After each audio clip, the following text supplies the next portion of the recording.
around while we're talking here, while we're on broadcast. And if you hover over any of these NFTs, you'll be able to see a verified NFT badge and sort of check out who dropped it if the person made their profile public.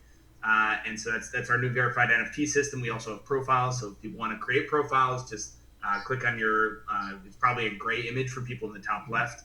And you'll be able to set a username, a little bio. That way people can see what you're all about if you make your profile public. So Alexis, thanks for joining us. I know Metaverse is a topic that we've actually been talking about for many months. And somewhat it's funny actually, as I remember our original conversations using the word Metaverse, where you were kind of calling us a Metaverse platform, and I was like, whoa, pump the brakes, let's not use that word. And this is well before Facebook announced their name change. They ruined it. Right. So I'm curious, even just like for your reflections on sort of what you've seen happen here with Metaverse, NFTs, synchronous internet. Just riff for me a little bit. I think what's happening here is going to be something that will,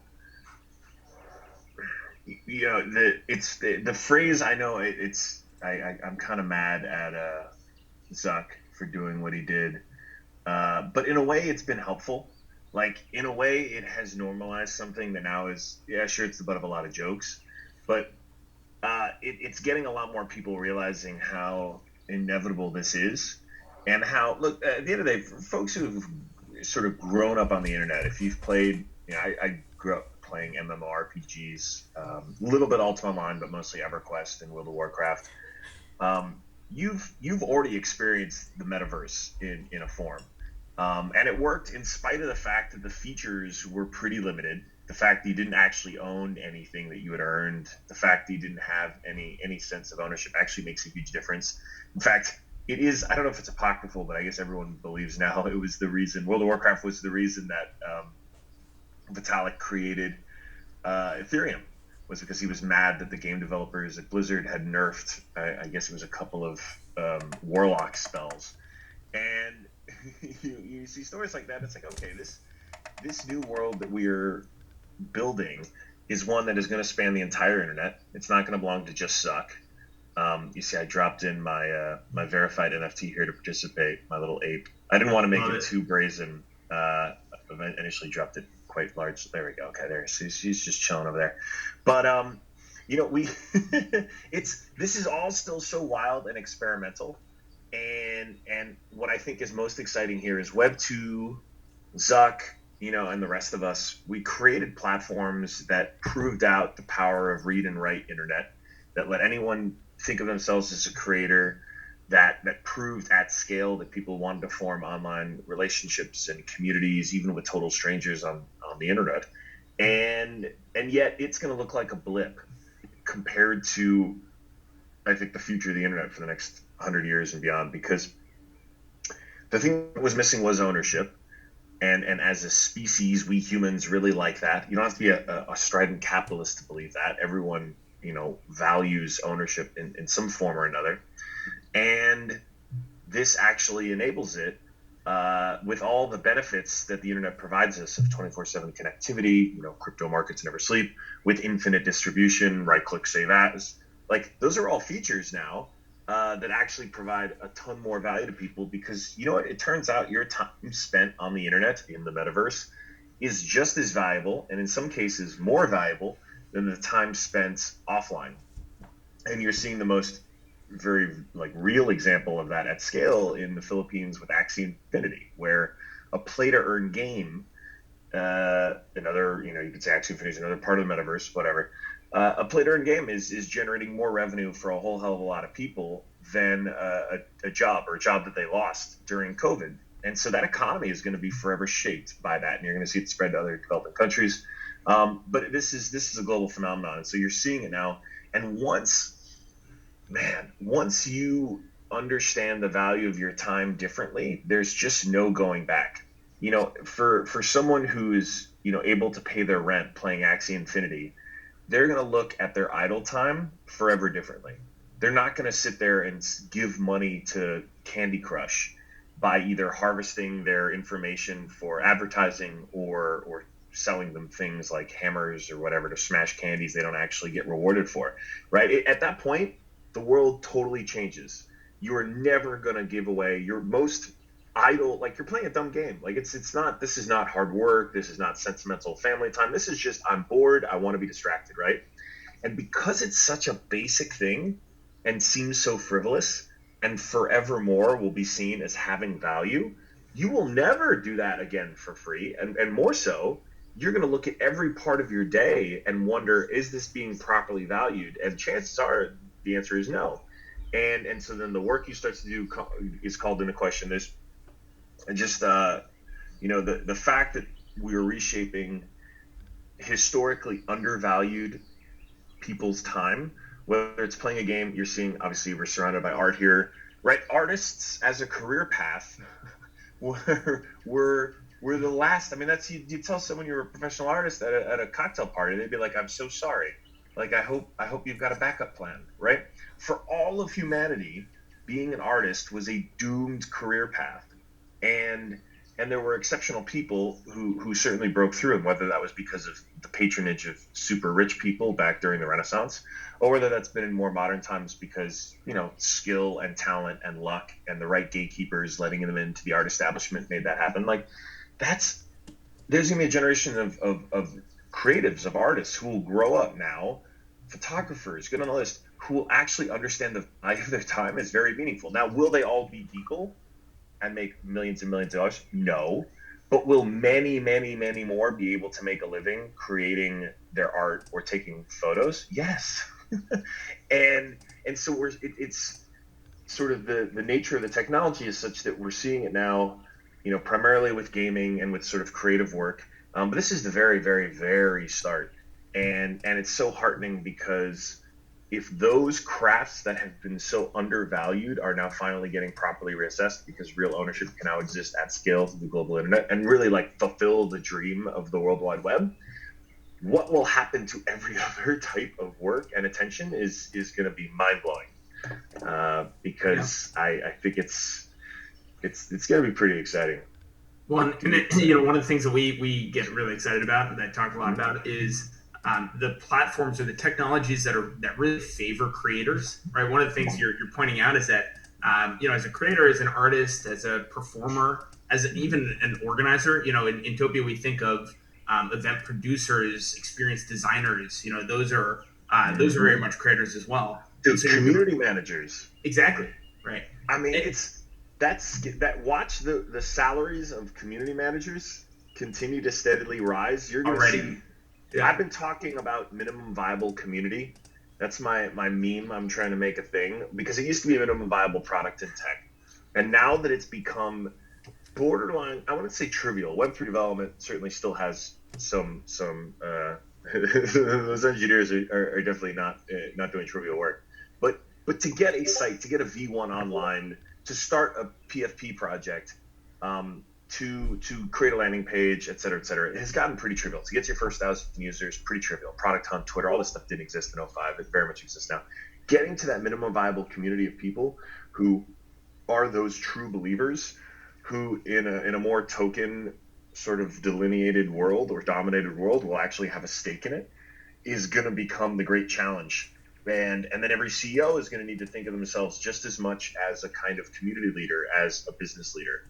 And that was something in 05. I remember telling people, I'm like, look, I swear, my job is just as much to be a community leader as a business leader. And they'd be like, what?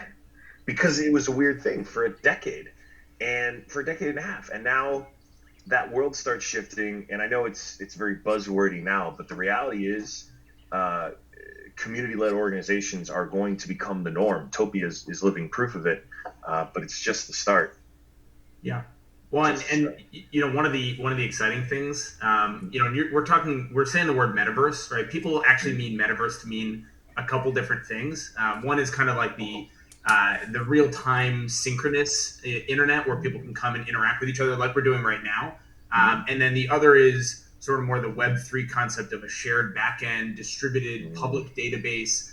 And one of the interesting opportunities here around community, we think, is the nature of your community in Web 2.0, your community usually lived in like one place, right? Yep. And now with Web 3, with the fact that you basically can have a community exist in a shared distributed backend, like being an owner of a token gives you community access. You can actually bring those communities with you from platform to platform. It's kind of this immutable community that goes with you everywhere you go across the entire metaverse.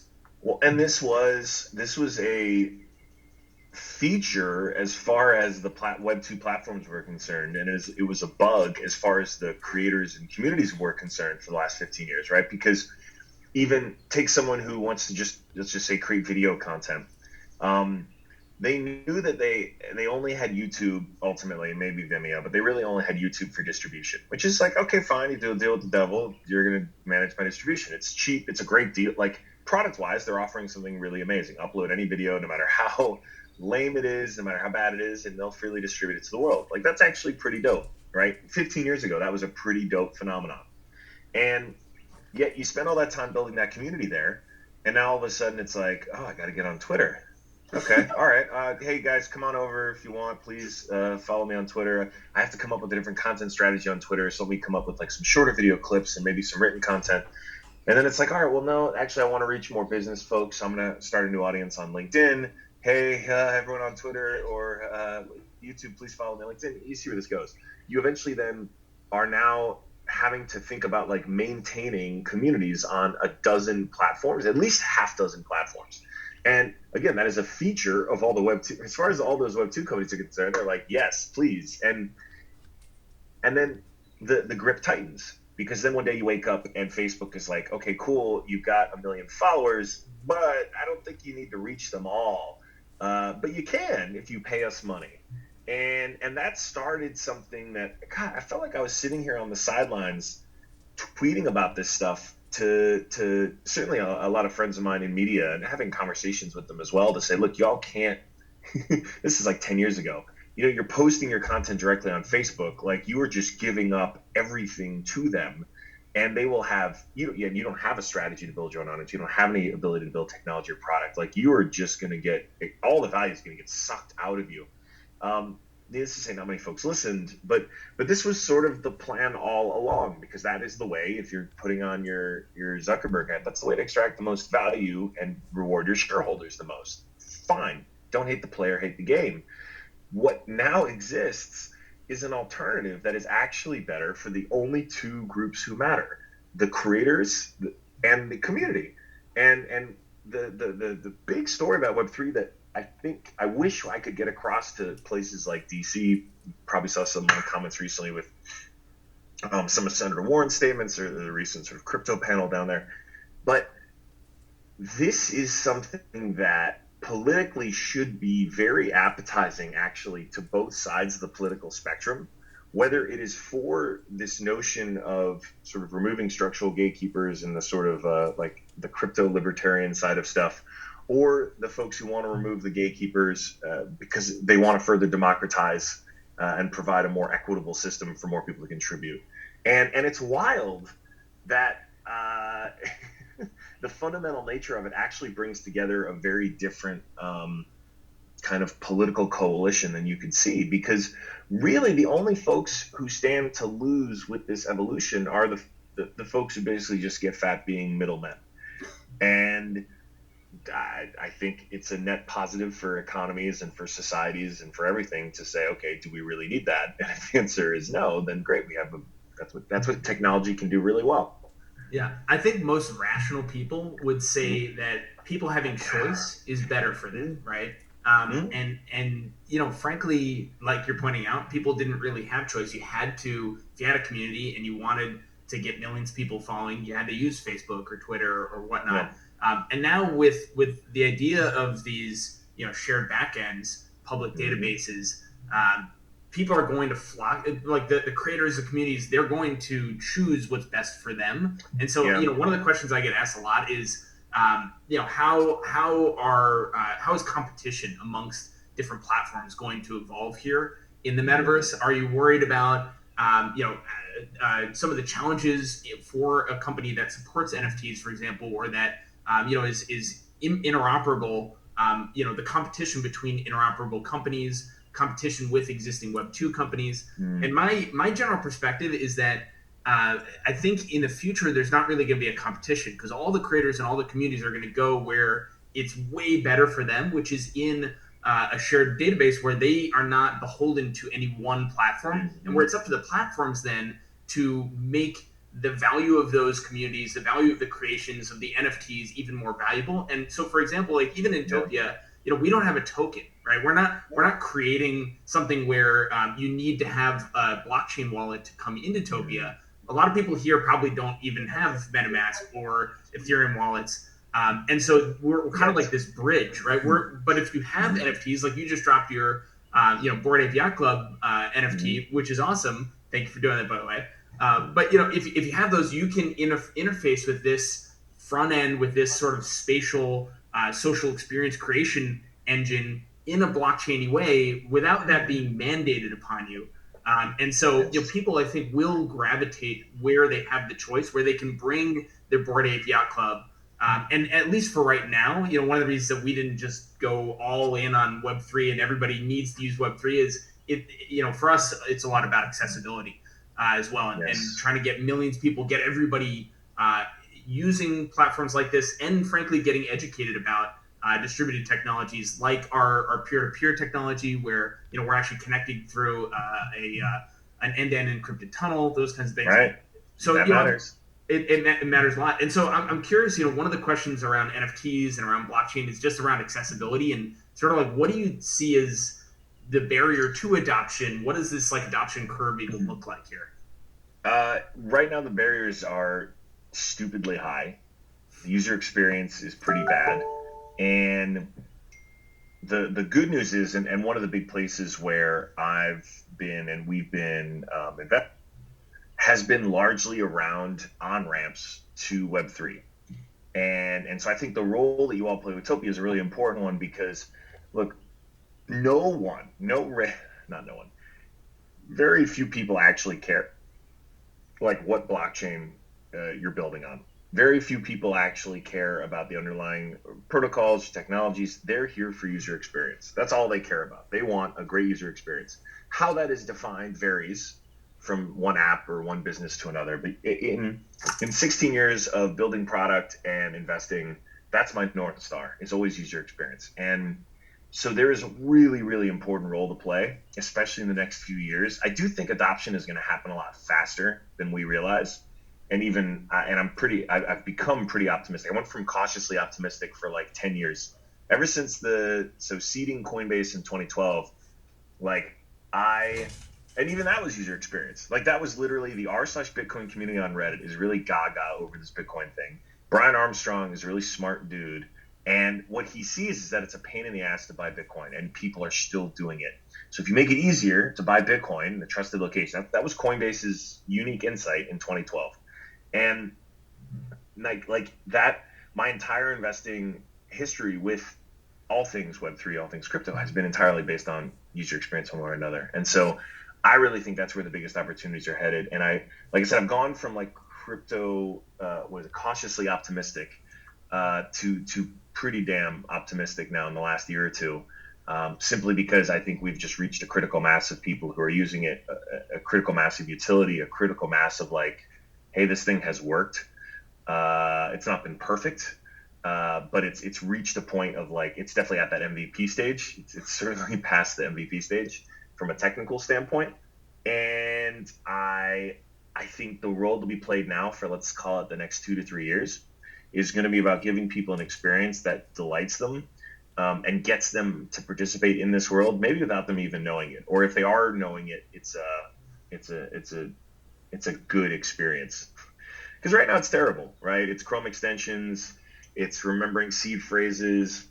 It feels right because it is decentralized. It is by its nature you're on your own, and that's scary. That's a feature, but it's a bug when you're talking about onboarding and user experience. And so the good news is there's so many talented product builders like y'all are now building here and thinking about this stuff. And no disrespect to the folks who were in it for the first like 6-7 years, but there is definitely a new level of sort of product and design talent. Folks basically who, while even before the crypto winter, then during the crypto winter, folks who were still shipping really great product, but for Web 2, are now jumping over. They're now looking over and they're going, "Oh my God, it's time!" And you're certainly seeing this around game developers. They're very, very much struggling to retain talent as folks either go to start their own projects, join existing ones in Web3, and it's exciting. It's good for folks like y'all who are hiring and keep growing the team. Definitely. And thanks for the shout out on that. If anybody's interested in joining the team, hit us up.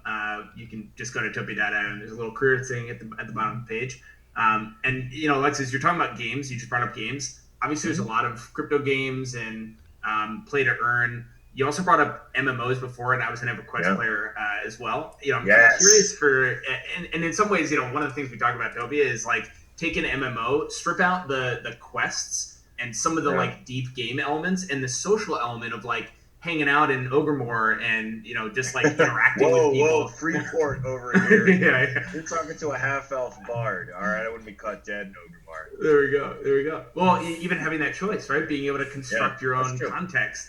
How you would hang out in each of these different cities is probably wildly dramatic. Is dramatically different. It's kind of your community, right? So it's like community context. It makes a huge difference, and that's one of the points of Topia and creating your own experiences, creating your own context. I'm curious, just around. So we're talking a lot about like Web3 and distributed backends. There's also this notion of real-time interactive internet that's evolving, right? And that's been on the horizon for a long time. That's kind of even like the Ready Player One notion, which we think Ready Player One is dystopian. Yeah, exactly. But I'm curious for like your thoughts on the intersection of those two, of sort of this evolution of MMOs into the internet that everybody's working with, and essentially playing and interacting with each other.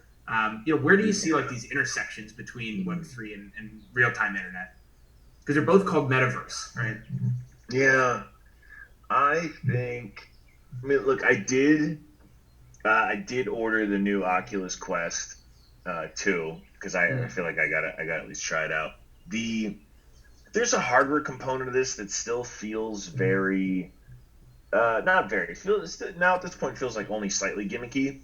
Like I've had different iterations of Vive, a couple of early Oculus ones that I wanted to play around with just as a gamer, just to see like, hey, what does this feel like? Do I want to keep this on for more than 30 minutes? The answer was always no. Like great demo for friends and like great little party trick, but like 30 minutes later, you're like, whatever. And I do think, again, back to user experience, I think there's got to be a hardware portion of this that shows up at some point that's going to feel as seamless as like putting on a pair of glasses. We're just not there yet. And so in the meantime, it's just going to be up to folks who are intrepid enough to, be building. And I do think COVID's been really interesting because it accelerated a lot of usage. Certainly people reimagined like a desktop experience. It became a new priority to like get a really nice webcam. We backed one called Opal just because everyone was so desperate for a pro grade webcam. I'm not on one right now because I'm on the road. Should have brought it with me. But for like $300, and it sort of reinvigorated a product, webcams, that no one was thinking about improving on for a decade. This also meant that I think we paused on thinking about how we can, mobile was so hot for so long and became such a sort of primary way for people to interact with the internet, one another. I'm curious to see what happens. I know we're about to go into another sort of rough winter here in the States, but in the spring, I'm excited to see where this goes because there's been a real hunger around communing, and then you bring in something like physically communing, but then you bring in something like, immersive, wonderful online experiences where you actually can be judged for what you have to say and not who you are, and also not have to travel or go anywhere. I actually think a lot of people are going to have fewer and fewer reasons to want to actually go out. And I know there is I get that there is a dystopian Wall-E type picture that it can paint, but I also know, like, we're an adaptive species. We even think about this within our own org. I mean, I'm really, really riffing at this point, but like, here's the thing. We were just talking about this yesterday. Like, I want to hard code 30 minutes into everyone's calendar at 776 every day, just to say, like, this is 30 minutes for you to go meditate, take a walk, like, work out for a quick 20, like, just do something to, like, liberate. Maybe make it an hour. I don't know. But we're spitballing here because I do think, like, we can alter our behaviors. We can alter. People are going to keep building better things to remind us of this stuff. We were even joking about a Slack bot that just reminds us to drink water. Yeah. Like, it's weird, but I do think the thing. Okay, here's where I think we're heading to. And it's weird because I do feel like, to a certain extent, I've been lucky enough to experience this for a number of years, just because of the nature of the work that I do and the sort of privilege that I have, which is, like, I get to be really, really thoughtful about where I've put my time. And I think everyone deserves, we all have 24 hours in a day. Everyone, to a certain extent, deserves to have that same kind of control, or some amount of that control, about how they spend their time. And if we're approaching a world where even the games we play give us money, where we can now work from anywhere for a lot of jobs, and increasingly more and more, where we get to kind of, have the ability to get together with a bunch of our,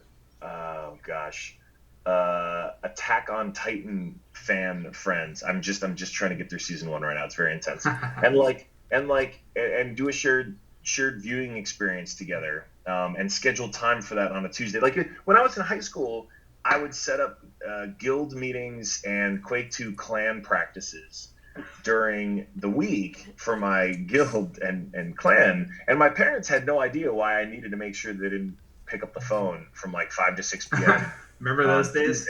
Right? Yeah, 33.6.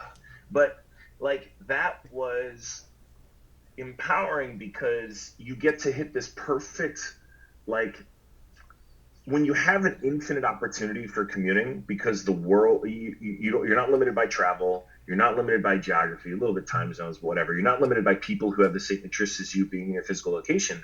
You actually can curate an amazing day where, you work during the times when you want to work, or when you're best able to work. And then, like, I don't want to get too utopian about it. There's still gonna be hard days when you got to, work a ton of hours and whatever to get the project done. But, like, even, let's just say, for your leisure time, you really can optimize.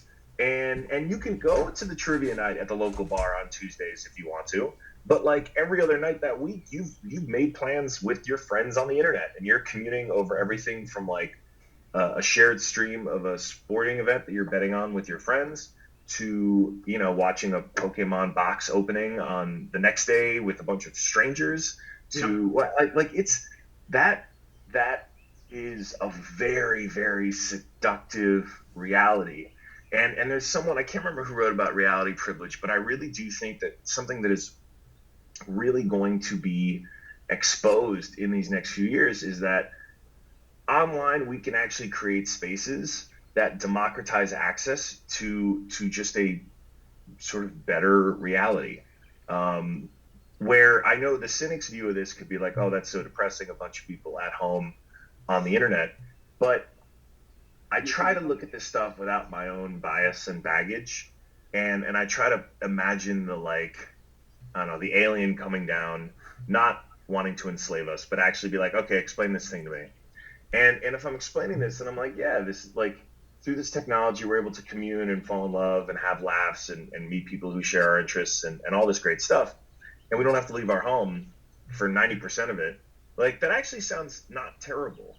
And part of the stigma around it, just like in 2005 when I signed up for OkCupid, people were like, really? You're going to try to date on the internet? Right? That's become so normalized 16 however many years later. Like, so like, it's gone from stigma to status quo for the new generation. This is an extension of that. That was a bird's nest metaverse, for crying out loud. Exactly. Well, and one of the things that happened there, you brought this up before, but it used to be that wherever you grew up, you dated people in your town, and then now with globalization, then it's not your town, it's your university, it's the city you move to. What dating apps and the internet with meets dating really did is rip down a lot of the location based constraints, Yes. even the socioeconomic constraints, and suddenly Yes. the entire world is your dating pool. And similarly, I think that's one of the things about the metaverse, right? And being able to socialize, have No. I know you were about to make a really profound point, and then you froze on my screen. I don't know if you froze on anyone else's. Who broke Daniel's internet? How dare you? It was probably the people I have a meeting with 4 minutes ago. So I'm going to unceremoniously say goodbye just because I got to jump into a meeting that started 4 minutes ago. But thanks for hosting Utopia. Thanks, Daniel. I'll see you all on the Twitters. Hey, thanks for your time. And check out my NFT. Bye, y'all. Thanks, Alexis.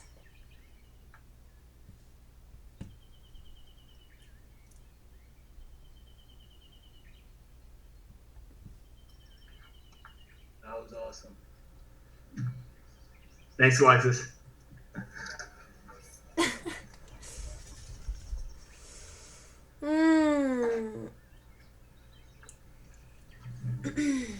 That was awesome, Daniel. I was waiting for. Well, if I'm on broadcast, thanks everybody for jumping in. And we're having another talk at 4 p.m. Pacific for anybody that wants to come.